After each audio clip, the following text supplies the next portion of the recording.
ಇದ್ದೀನಿ. ಸಂಜೆ ಹೊತ್ತು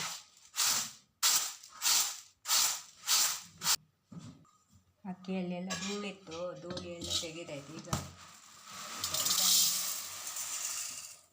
ಒಂದು ಪಾತ್ರಕ್ಕೆ ಹಾಕಿಕೊಂಡು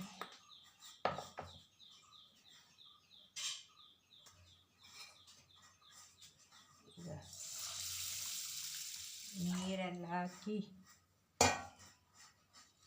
ಚೆನ್ನಾಗಿ ತೊಳೆದಿಡಬೇಕು. ಚೆನ್ನಾಗಿ ತೊಳೆದಾಯಿತು. ಈಗ ನೀರು ಹಾಕಿ ಇಡೋದು ನೆನೆಯಲಿಕ್ಕೆ. ಅದಕ್ಕಿಂತ ಮೊದಲು ಒಂದು ಚಟ್ನಿ ಮಾಡಿಕೊಳ್ಳುವ. ಅದಕ್ಕೆ ದೋಸೆಗೆ ಅದಕ್ಕೆ 2 ಕಾಯಿಮೆಣಸು, ಸ್ವಲ್ಪ ಶುಂಠಿ ಹಾಕ್ತೇನೆ, ಸ್ವಲ್ಪ ಸಾಸಿವೆ, ಸ್ವಲ್ಪ ಅರಶಿನ ಮತ್ತು ಕಾಯಿ ತುರಿ.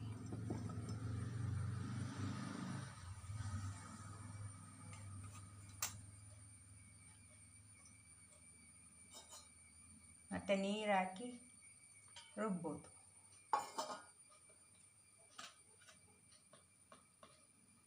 ಸ್ವಲ್ಪ ರುಚಿಗೆ ತಕ್ಕಷ್ಟು ಉಪ್ಪು.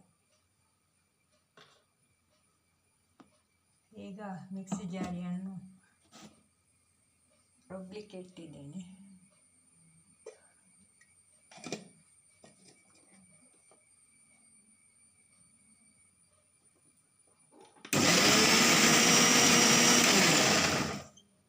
ರುಬ್ಬಿ ಆಯಿತು. ಈಗ ಒಂದು ಪಾತ್ರಕ್ಕೆ ಇದನ್ನು ಹಾಕೋದು. ದೋಸೆಗೆ ತುಂಬ ಸೂಪರಾಗಿರುತ್ತೆ. ಸ್ವಲ್ಪ ನೀರು ಹಾಕಿ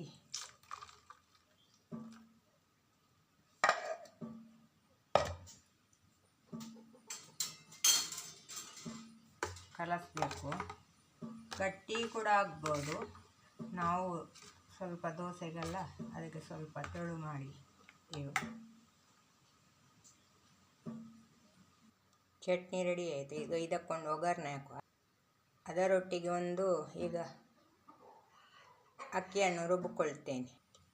ಈಗ ಅಕ್ಕಿಯನ್ನು ಮಿಕ್ಸಿ ಜಾರಿಗೆ ಹಾಕ್ತಾ ಇದ್ದೇನೆ. ಅದಕ್ಕೆ ಸ್ವಲ್ಪ ನೀರು ಉಪ್ಪೆಲ್ಲ ಹಾಕಿ ರುಬ್ಬಲಿಕ್ಕೆ ಇಡ್ತೇನೆ.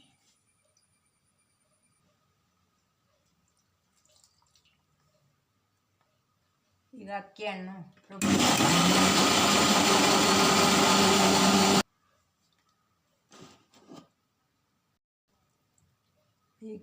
ಅಕ್ಕಿ ರುಬ್ಬಿ ಆಯಿತು. ಈಗ ಒಂದು ಪಾತ್ರೆಗೆ ಹಾಕಿದೆ.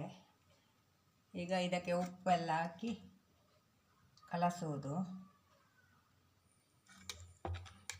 ಕಲಸೆಲ್ಲ ಆಯಿತು.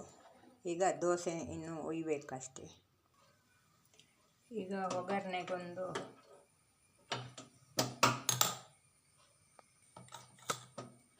ಈಗ ಗ್ಯಾಸ್ ಓಪನ್ ಮಾಡಿ ಇದಕ್ಕೊಂದು ಒಗ್ಗರಣೆಗೊಂದು ಪ್ಯಾನ್ ಇಟ್ಟೆ ಮತ್ತು ದೋಸೆಗೆ ಕೂಡ ಒಂದು ಕಾವಲಿ ಇಟ್ಟಿದ್ದೇನೆ.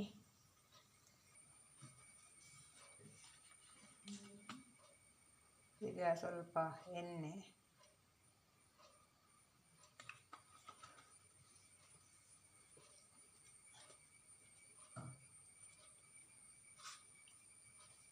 ಸ್ವಲ್ಪ ಸಾಸಿವೆ,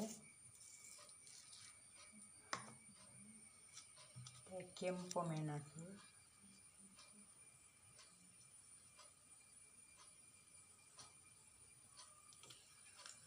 ಮತ್ತು ಕರಿಬೇವು. ಈಗ ಇದನ್ನು ಚೆನ್ನಾಗಿ ಹುರಿಬೇಕು. ಚೆನ್ನಾಗಿ ಹುರಿದು ಈಗ ಇದನ್ನು ಚಟ್ನಿಗೆ ಹಾಕೋದು.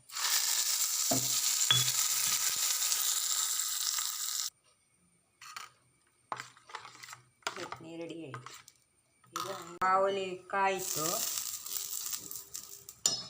ಈಗ ದೋಸೆ ಹಿಟ್ಟನ್ನು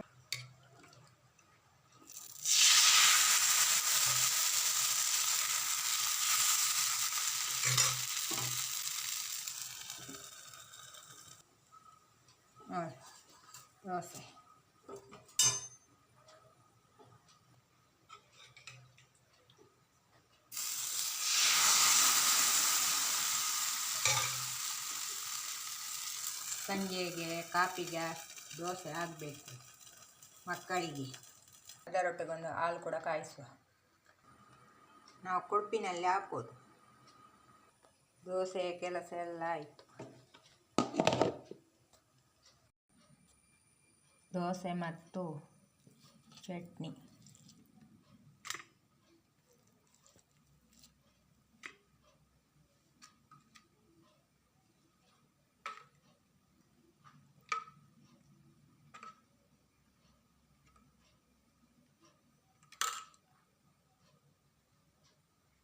ದೋಸೆ ಮತ್ತು ಚಟ್ನಿ ರೆಡಿ ಆಯಿತು.